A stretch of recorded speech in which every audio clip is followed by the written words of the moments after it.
This is lesson 1 when it comes to effective midsection training. If you take nothing else away from this DVD, take this. The most popular midsection exercise in the world is the crunch. For those who don't know, the crunch is an exercise designed to gently tense the abs and moves the body over a very tiny range of motion. A crunch usually looks something like this. The goal is to feel the burn in your abs. This is pretty much the opposite of what you should do if you want to develop high levels of useful, functional strength. That's because the human body evolved to move in its entirety, big movements of the body and limbs. Your muscles don't care how you think they feel. They care what they are doing. In athletics or strength, we use the whole body as a tool, not just parts of it. Look at fighting, running, throwing, lifting heavy weights. All these functional things involve the whole body moving as a unit. The abdominal muscles have evolved to play their role in these big movements. Train your abs the way nature intended. Use big motions which actually move your body and limbs, not little motions which just tense the muscles a bit. How do you train your midsection with big movements? Well, since the midsection is just that, the middle of the body, the muscles there function by contracting and bending the body in the middle. Ideally, they either bring your torso to your legs, as with sit-ups, or they bring your legs closer to your torso, as with leg raises. Both these techniques are fine exercises, but for reasons given in the Convict Conditioning Manual, leg raises are superior to sit-ups. For maximum results, train your waist as it was meant to be trained. Ignore the modern subjective methods of tensing and feeling your abs using little movements. Concentrate on big objective movements, and the leg raise is the biggest and best there is.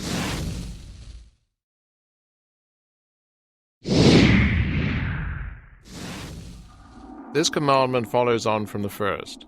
A diet of crunches, cable crunches, reverse crunches, and ab machine work will isolate your abdominis rectus, the six-pack muscles running up the center of your abdomen. This kind of isolation is all the rage in modern core training. But if you want a thick, athletic, well-developed midsection, isolation of the abs is probably the worst thing you can do.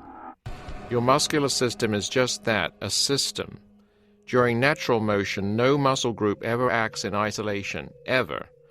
Your midsection is a perfect example of this.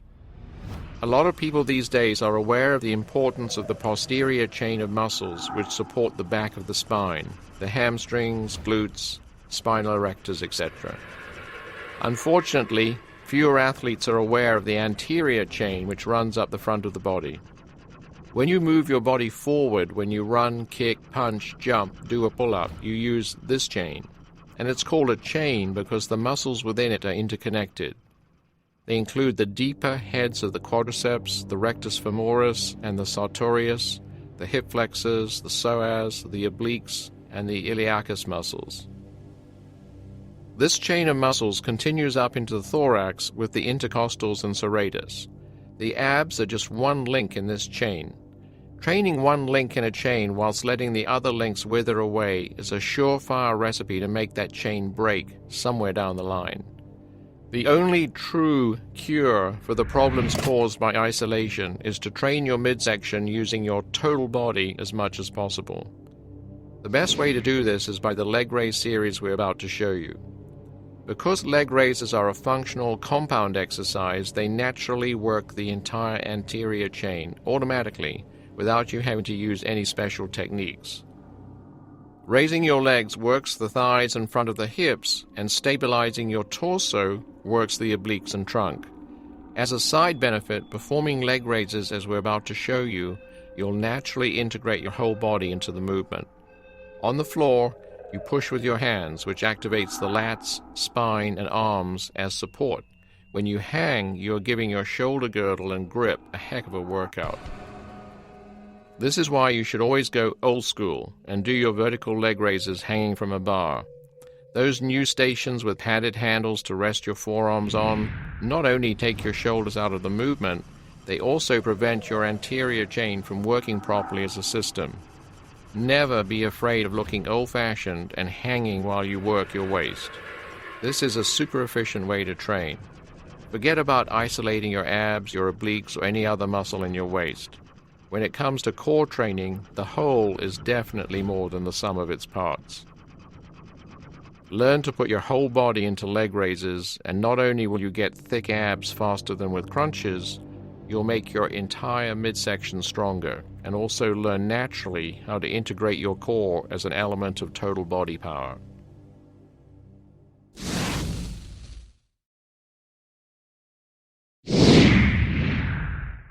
So far, we can sum up the convict conditioning core training philosophy quite simply. Don't use small, short-stroke movements in the hope of isolating your abs. Use big movements like leg raises, and when you do them, don't be afraid of working your entire body. Leg raises should be tough. They exhaust the whole system, particularly hanging leg raises. Some prison athletes get a harder upper body and grip workout during a single brutal set of hanging leg raises than a lot of gym bunnies get doing 10 sets of machine rows and forearm curls. If you're going to train your abs this way, you have to tailor your programming appropriately. Your waist muscles adapt to hard exercise no differently from any other muscle, and high reps won't make your abs cut. Only fat loss can do that, and the best way to achieve fat loss is through a disciplined diet. If you want a strong, powerful, athletic midsection and hard abs, forget about increasing your reps endlessly and working out several times a week with light exercises. Train your midsection with the hardest exercises you can do, leg raises. Work hard to increase your reps, but when you reach your goal, don't just keep adding reps. You need to make the exercise harder, not longer.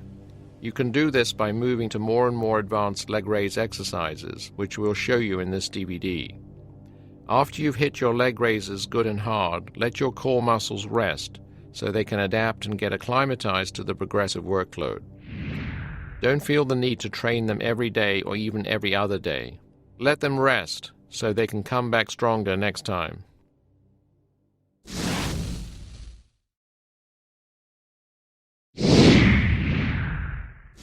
The next two commandments can be thought of as twins. They relate to the art of breathing correctly during your midsection training. Although we'll be focusing on leg raises, these two commandments can be successfully applied to all abdominal or waist training. Correct breathing is an essential part of all the bodyweight skills, but it's of particular importance when we're training the midsection, because many of the muscles which facilitate respiration, breathing, are found in the midsection. One of the main rules when working leg raises is to inhale on the negative. You breathe in only as your legs are descending. One of the main reasons for this is that whilst you lift your legs up, the muscles of your core contract to do the lifting. This makes your midsection and thorax stiff, like armor, because the muscles layering your ribcage are tense. That doesn't make for easy expansion of the lungs. When you lower your legs, gravity is helping, so the tension around your trunk is greatly decreased. This is the perfect time to inhale, so do it. Don't gulp, don't pant, just take your breath in smooth and controlled. A lot of athletes lose rhythm as they perform leg raises, especially as they tire, and sometimes even hold their breath. Holding your breath might have some use if you're pushing your limit on single or double rep bench presses, but when you're trying to add another 10 reps to your leg raises, it's a bad idea. Your body needs plenty of oxygen if you're pushing yourself for double-figure repetitions. Don't ignore this factor. Inhale deeply, expand your lungs, and take plenty of air in during your sets. You'll find this can make your numbers fly up. Most people aren't used to deep, healthy breathing.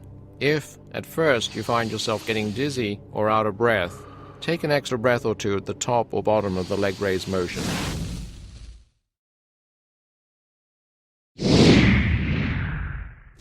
This is the flip side of the above rule.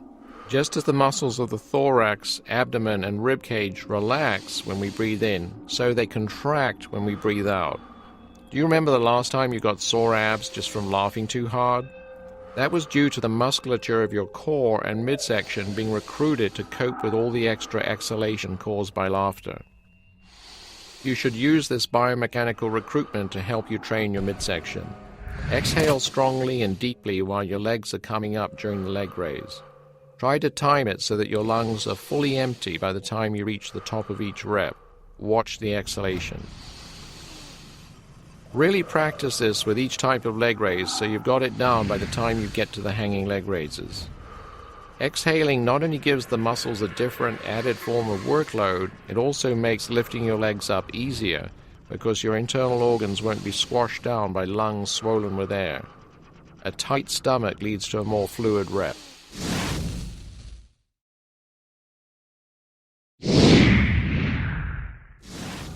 While we're on the subject of a tight stomach, here's another cardinal rule you should always observe during core training. Keep your gut in. When we talk about the midsection muscles, we usually admire the external muscles, the abs, the exterior obliques, the intercostals, and so on. That's probably natural because these are the muscles we can see. But your waist also has a deeper internal layer of muscle. One of these deep layers is called the transversus. The transversus runs from the hips to the rib cage. Rather than moving the legs, trunk, or pelvis up and down, the transversus keeps the stomach wall held in. A strong transversus is crucial to symmetrical strength, healthy posture, and injury prevention.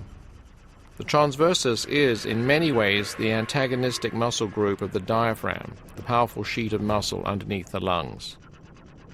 When we strain or lift something heavy, the diaphragm contracts, which places pressure on the internal organs below.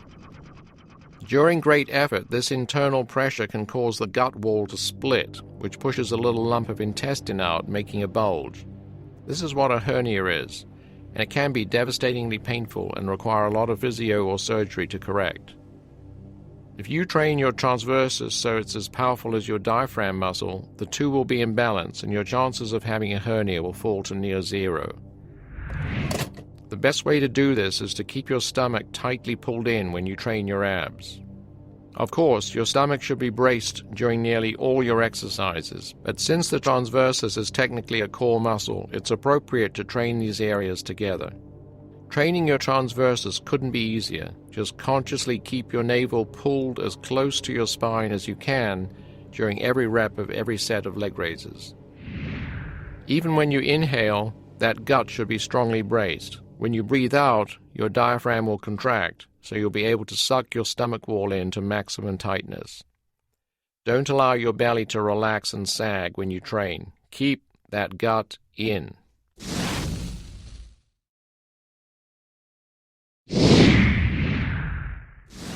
This next one's a no-brainer.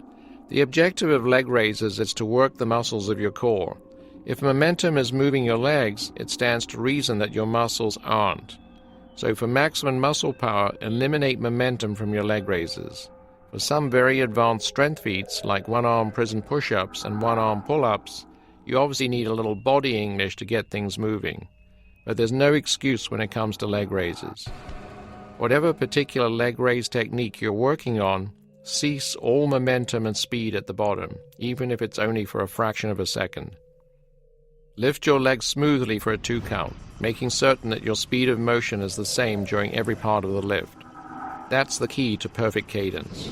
Don't get into leg raises that are too fast and sloppy. None of this. That's how not to do it. 2 seconds up, 2 seconds down looks like this. If you want to train your abs safely using explosive motions, there are better ways, like medicine ball work, kips, tumbling, or rebound throws. Save the leg raises for pure strength building.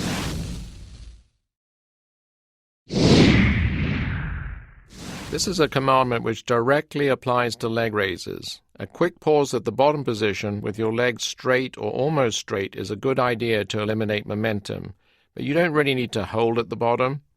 You should always hold at the top, though, for at least a count of 1. Pausing at the top is a great gauge of true waist and core strength. If you're using momentum to do your reps, just kicking your legs up, it'll be very hard to pause. Many athletes just throw themselves up and down during their training. There's no control. What do we mean by control? One definition of control, in any exercise, whether with free weights or using body weight, is the pause test.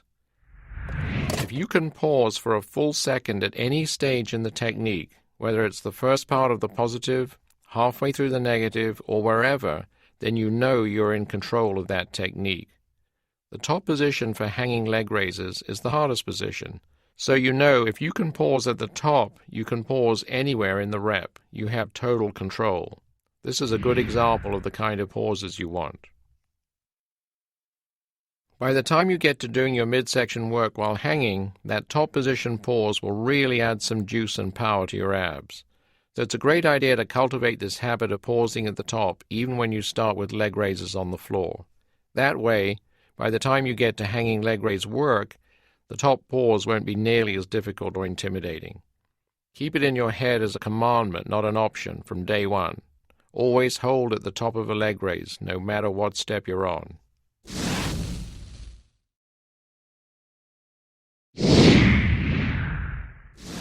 This commandment is a lovely tactic, a great trick to get the most out of your leg raises. It exploits the fact that unlike your biceps or pecs, the muscles of your core are active almost all day. Your abs fire when you sit up or move. They fire while you're standing still, just to keep your body vertical. As a result of this basic function, the core muscles respond well to continuous tension while you're training them. The best way to achieve continuous tension isn't through mega high reps or some weird esoteric mind-muscle technique. The best and the simplest way is to simply keep your heels off the ground when you do your leg raises. When they're doing leg raises lying down, a lot of athletes rest their heels on the floor, taking tension away from the midsection. It looks like this. When performing hanging leg raises, many athletes use a low bar for the same reason, so they can rest their feet on the floor between reps. This is a mistake. Your abs were designed to develop good levels of prolonged tension. Don't rest your heels on the floor when you do leg raises. When you perform lying leg raises, keep your heels an inch or two off the floor at the bottom, like this. When doing hanging leg raises, use a bar that's high enough to allow your body to hang all the way down without your feet touching solid ground. Following this rule during all your midsection training is a good way to get very athletic abdominal muscles very fast.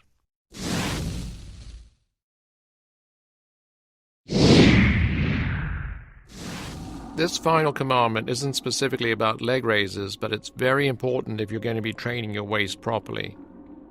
The anterior chain gets a great workout from leg raises. If you're going to work the anterior chain, you need to work its antagonistic muscle chain too, the posterior chain. The more you work leg raises or any good compound core movement, the more you stretch your posterior chain, the muscles running vertically along the back of your legs, hips, and spine. Unfortunately, our back is being relaxed forwards all the time.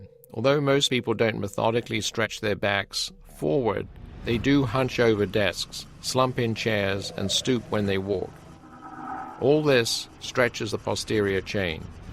You add leg raises and make your anterior chain at the front incredibly powerful, and you're going to need to do some similar work for the posterior chain, or your locomotor system is in danger of becoming unbalanced.